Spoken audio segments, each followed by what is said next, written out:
One of the things that I think is also very valuable in week two that I found to be tremendously successful is if you're, for instance, if I'm selling a stock course and they joined for my stock course, and then in week 3 or 5, I'm going to offer Caleb's options buying course. One of the things I would do in week two is educate stock buyers about the tremendous opportunities that are in options.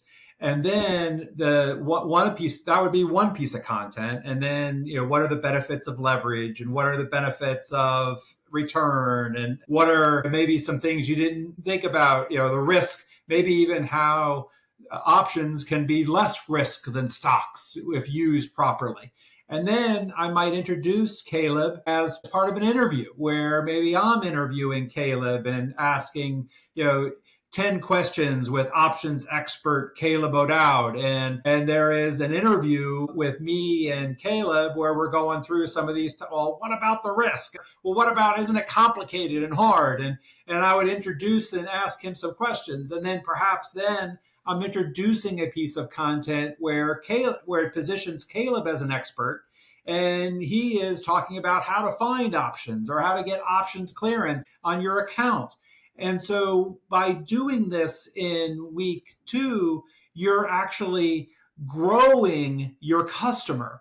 And they came for stocks, and maybe they weren't ready for an options pitch, or they would have bought from Caleb on the front end from some other offer somewhere else.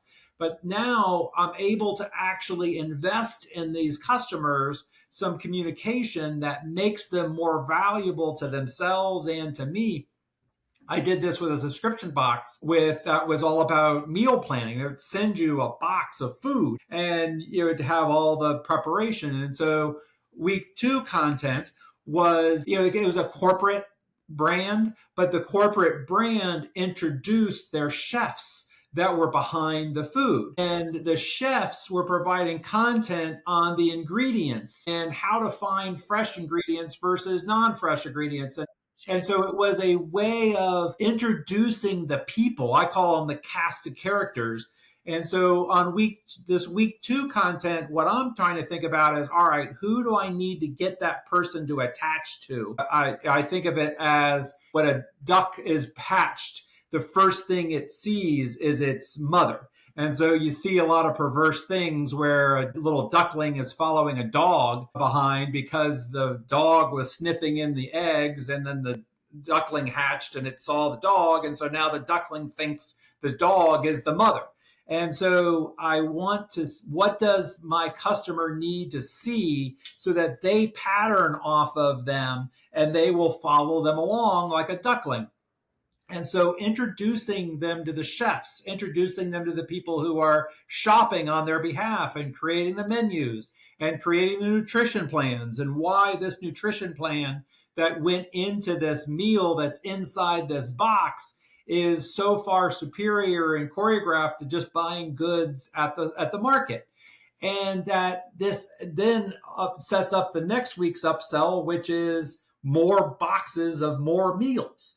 And the understanding that this content sets up the next level of the sale is absolutely critical. It's not simply content. It is content that helps educate the customer, that makes them a better buyer for the next offer that you're presenting, so that they're a lot smarter and they can better appreciate the value that you are offering with your next sales message. I love that story. That's absolutely brilliant. Oh.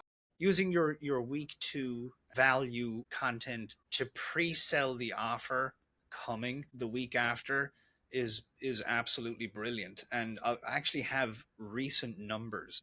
One of the clients that I work with, he has, I think, about 1900 brand new customers from a launch that he did. And each one of these guys paid about $1,800 to get in on this particular service. And we created a week of content before a deadline promo. And that week of content introduced problems that have taken place in the marketplace in recent times. The whole nature of the content throughout that week was, hey, there's this problem that kicked off. Here's how it affects you. Here's what you need to know about it in order to stay out of trouble. And then we actually had an email on Sunday, because the promo started on Monday. And the email on Sunday then was, stay tuned. We've got something coming for you on Monday. And over 85% of people on that 800 like 1900 person email list, over 85% of those people opened that email, and the conversion rates were absolutely explosive. Mm. The ROI on that campaign that came thereafter, the deadline campaign that came after, was so significantly greater than what it would have been if we just didn't do that. If we just decided to hit them with the like a promo, if we just hit them with the promo on Monday and there was no lead up to that, there was no preparing them for that promo, we probably would have got a 30% open rate and probably a third of what the sales would have been. So as Rob says here, a real elite strategy with your content, particularly if you're building out like an automated kind of autoresponder series type system with your monetization strategy, is to really dial in the content in the manner that Rob is just describing there, which is to use your value giving weeks as a way to pre-sell and pre-prepare and build anticipation and expectation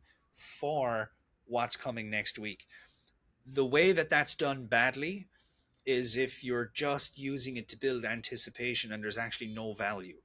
Well, then Mhm. it's just part of the pitch at that stage. You've actually got to be giving value. You've actually Mhm. got to be giving them aha moments.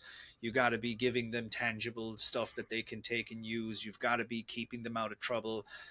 You've got to be showing them how to achieve something. You've got to be giving them something of immense value. Out